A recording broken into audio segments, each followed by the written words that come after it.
हाम्रो जीवनमा नि कुनै न कुनै कुरा नि अन्तिम पटक भइरहेको हुन्छ। तर त्यो अन्तिम हो भनेर चाहिँ हामीलाई कहिले पनि थाहा हुँदैन।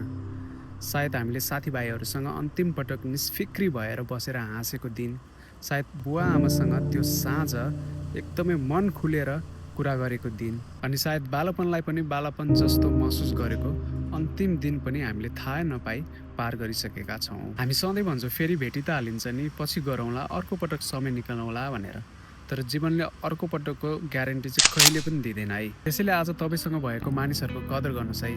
कसैलाई आई लभ यु भन्न मन छ भने नि आजै भन्नुहोस्। थ्याङ्क यू भन्न बाँकी छ भने आजै भन्नुहोस्। सरी भन्नुपर्ने छ भने पनि नि आजै भन्नुहोस्। किनभने नि जीवनले फेरि अर्को अवसर दिन्छ भन्ने कुनै ग्यारेन्टी छैन है। र याद राख्नुहोस्, जीवनका सबैभन्दा अमूल्य क्षणहरू प्राय नै त्यही हुन्छन् जुन अन्तिम थिए भनेर नि हामीलाई धेरै ढिला थाहा हुन्छ है त। Cheers!